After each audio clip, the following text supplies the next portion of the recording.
kabarnya katanya ada vakum ya, diistirahatkan dulu untuk Iya, jadi kemarin kan konsernya itu yang aku nonton NCT 127 itu 2 hari.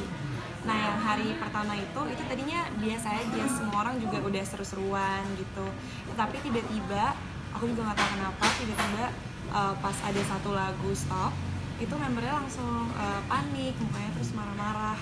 Terus langsung pada bilang, ini udah stop dorong-dorongannya, kayak gitu. Terus kayak kita, karena aku di section lain, aku kayak nggak lihat gitu dorong-dorongnya itu nggak kelihatan sama sekali.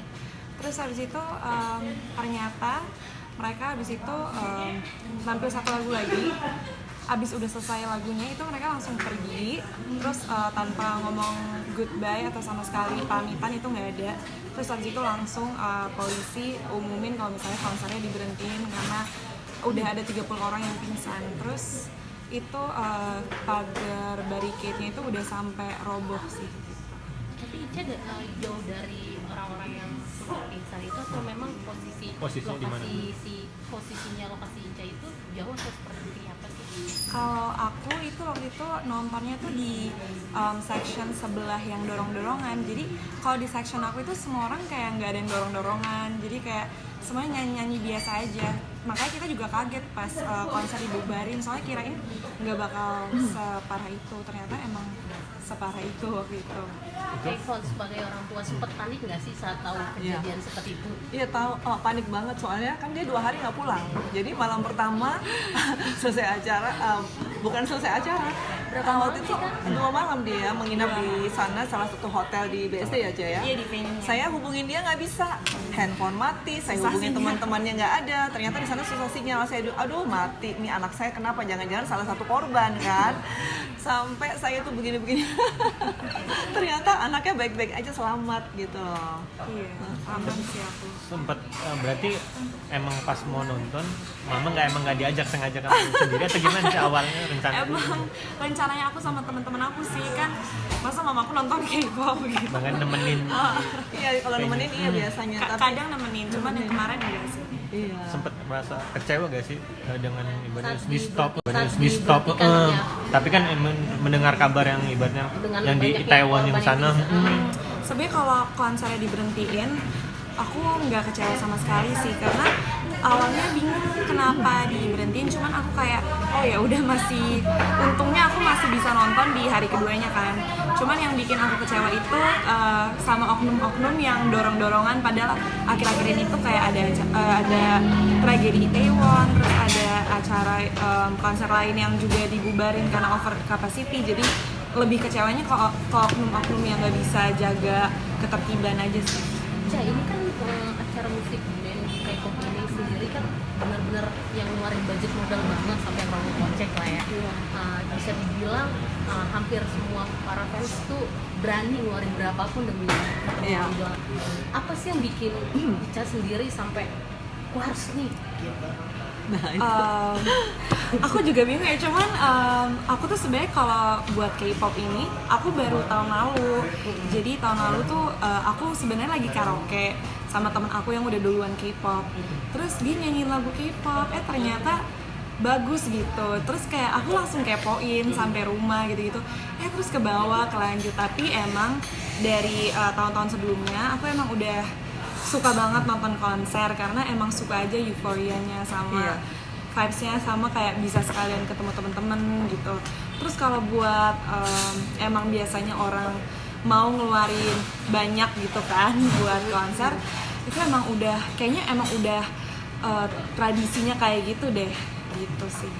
Ini K-pop sendiri ikut terlibat juga nggak sih ngebantu beliin tiket, atau memang dia harus nabung dulu nih Kak?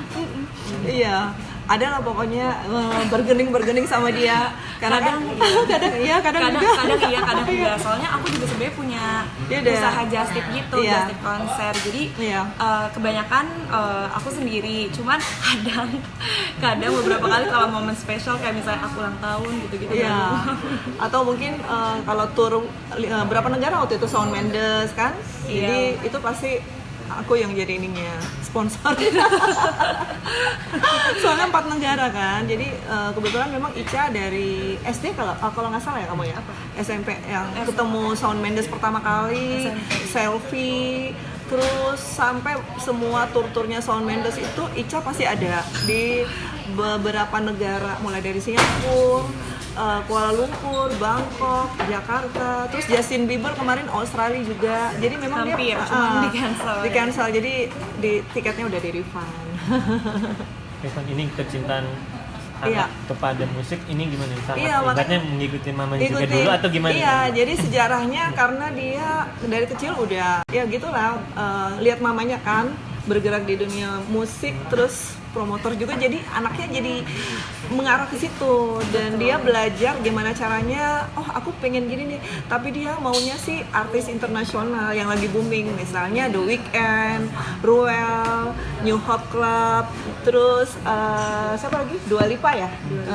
Pokoknya semua penyanyi yang lagi hits, pasti Selena Gomez terutama, apalagi waktu itu dia dapat award dari Selena Gomez untuk 100 negara.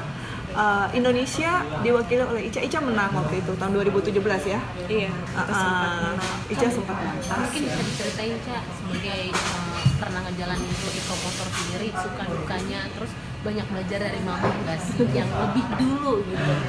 Kalau dulu sih karena aku masih kecil, aku Iya. lebih ke liatin mama aja sih, sama sekalian seru-seruan sama nempel-nempel aja. Cuman kalau suka dukanya lebih ke mamaku sih yang tahu. Iya. Jadi aku ceritain sedikit ya, pada saat aku bikin konser Bagindas 2 Kota, Ica tuh masih SD ya kalau nggak salah Ica. Masih kecil banget. Jadi yang jadi bendahara dia. Jadi dia udah belajar situ, terus kita bikin konsernya Idola Cilik, kita bikin apa, dia dari SD tuh lengket aku terus. Udah terbiasa menghadapi itu, jadi dia sasarannya sih kalau bisa aku inilah untuk internasional lah, gimana caranya aku mepet Shawn Mendes, gimana caranya aku mepet Selena Gomez, gimana caranya aku mepet Dua Lipa. Dan itu aku lihat itu tidak sembarang ya, orang Indonesia meskipun kita punya duit, tapi kalau kita nggak tahu bagaimana kita berinteraksi sama artis-artis internasional itu akan susah gitu loh. Jadi mungkin dari dari ke aku ya, transformasi ke Ica ya. Itu luck banget gitu, keberuntungan buat anak saya gitu. Tapi Ica sendiri sampai pada akhirnya bisa bareng sama Selena ya katanya? Iya, Selena Gomez. Dia pernah jadi MC, dia bikin acara dengan Embassy ya. Gimana ceritanya tuh, Cak? Jadi waktu itu ceritanya, jadi di Jakarta itu ada US Embassy Cultural Center di Pacific Place. Karena aku tuh punya fandom Selena Gomez di Indonesia, dia nge-kontak kita, terus Ya. kayak ngajakin bikin acara, terus ya udah akhirnya kita deal bikin acara, terus aku jadi MC-nya waktu itu di namanya Place. America Pacific Place. Nah terus acaranya juga sukses sih, ada waktu itu yang datang lumayan banyak, terus ada Prambors juga Iya. gitu.